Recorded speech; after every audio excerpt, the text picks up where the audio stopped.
interesting. And I'm curious to know your opinion on whether the advertising agency has really caught up in terms of influencer marketing and stuff like that. Now I'm working with bloggers. Do you think it's caught up or it's still behind a little bit? I don't know. That's a good question. I mean, I think it's definitely caught up a lot. I mean, because we work with a ton of brands. We don't like that is there.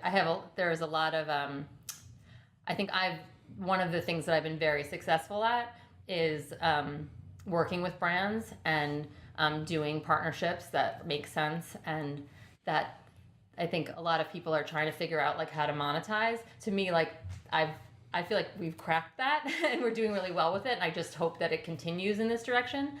I think when when we think about like what could we do better, or like what's the next steps, whatever, a lot of it is more in how do we stay relevant, how do we continue to grow our presence, how do maybe we like increase the platform to include more things. But it's like the whole like working with brands and that piece of it, I feel like we don't have an issue with getting clients and doing well for them and making content that everyone is happy with.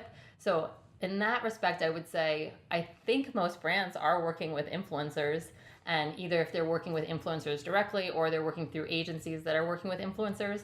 I found one of the things I find interesting is that it seems like it's still in this muddy area where it's always different the kinds of companies that are handling these campaigns. So sometimes you're working with an advertising agency, sometimes you're working with an influencer agency, sometimes you're working with a PR agency. Like it seems like nobody quite knows who owns this piece. So Do you have any tips for people that are early on into their careers, like a blogger and Instagrammer, that are trying to figure out how they can monetize their account?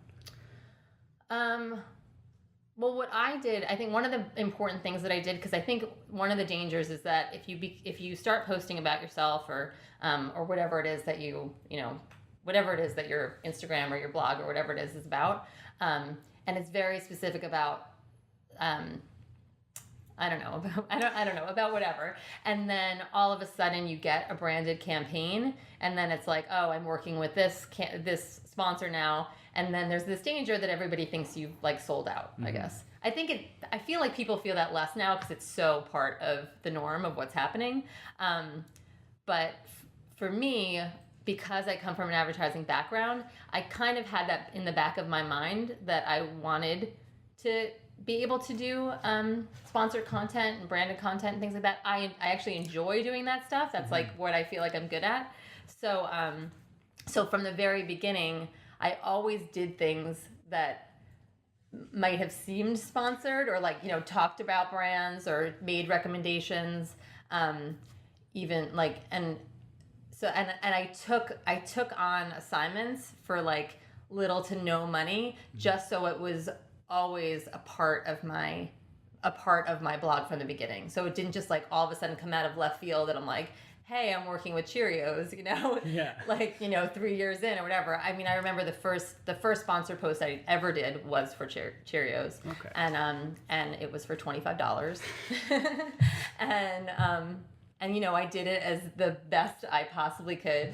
And I took on these really small things, and I wasn't like, I deserve this much or whatever. Like, I just wanted to sort of establish that was something that I was doing from the beginning, so it wouldn't like come out of left field. If I could ever be, successful at it. And now I should say that like we've worked with General Mills like several times, and they're like a wonderful real client. Yeah. And so I'm assuming you get tons of offers for people that are wanting to work with you on different projects. How do you kind of filter through which ones you accept and which ones you don't? I think part of it is definitely if it is a brand that I use, or if it's not a brand that I currently use, if it's something that is introduced to me and I like it. There's definitely been a few instances where it seemed like something I would do, and then they sent me the product, and I was like, oh no, this isn't going to work. Or sometimes there's a brand that I really like, but what they want me to do, I'm not comfortable doing. Like there was one thing that was, it's a shampoo that I've used throughout my life. I stand by it. We have it in our shower right now. Yeah. And they didn't want a picture of anything. They wanted me to post a picture of the bottle of shampoo in my shower, and that was it, like just a product shot. And I said no.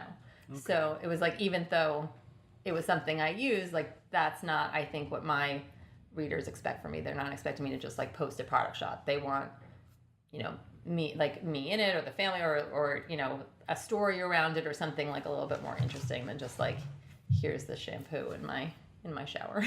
So like what makes working with a company, what makes a positive experience versus a negative one? Is it kind of giving you that creative control and not just telling you exactly what shot they want? Yeah. And I will say that's also one of the big things that's changed, is that when I first started working with brands, it was very much like me trying to me putting myself out there and trying to convince brands that like what this was valuable and they should do it. Like most brands were not working with, I mean, influencer wasn't even a word back then. Right. So, I mean, it was a word, but it didn't mean what it does today. But I would, we would reach out to different brands. I think the first brand that I reached out to, and back then I don't know if I would have dreamed of reaching out to like American Express, but like we reached out to Crumb's Bake Shop. That was like the first major campaign that I got. Is Crumb's Bake Shop still around? I think it is. I honestly don't know. I don't know if we have it in Canada. It can be I don't know. It might not be around anymore. I'm not sure. But at the time, I reached out to them and I had this really great idea for, there's this thing called, and if you, I'm assuming you don't have kids, but not yet. A lot of people for their first birthday, they do a cake smash, and they people create these like hilarious pictures of their kids eating like basically their first cake.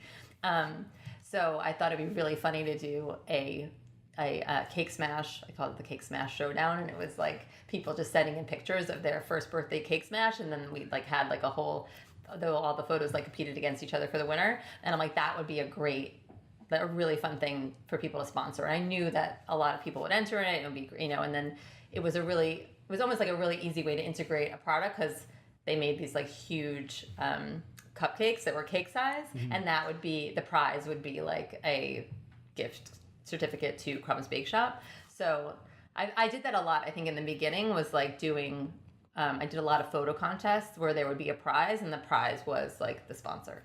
Okay. So what I was going to say, yeah, sorry, I digress. No worries.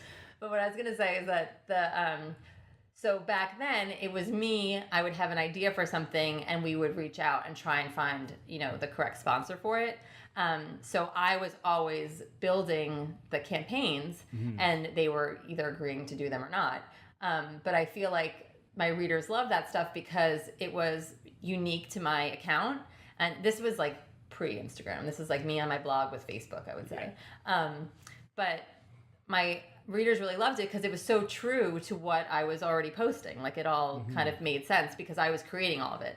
I think what's happened now that so many brands want to work with influencers is that the PR companies and the influencer agencies and all of them, the advertising agencies, they're coming up with the social media campaigns, and then they're reaching out to influencers and are saying, do you want a part of it?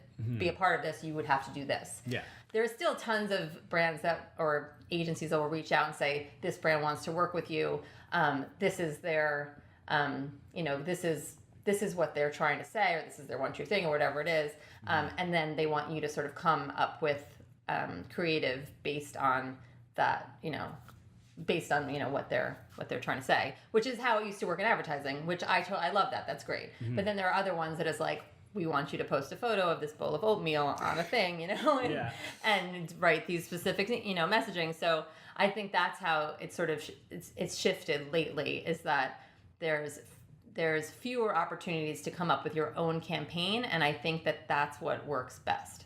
Okay, that's very interesting. I guess that makes more sense though, because if it's your campaign, it's your idea, you know exactly what your audience is going to resonate with your audience.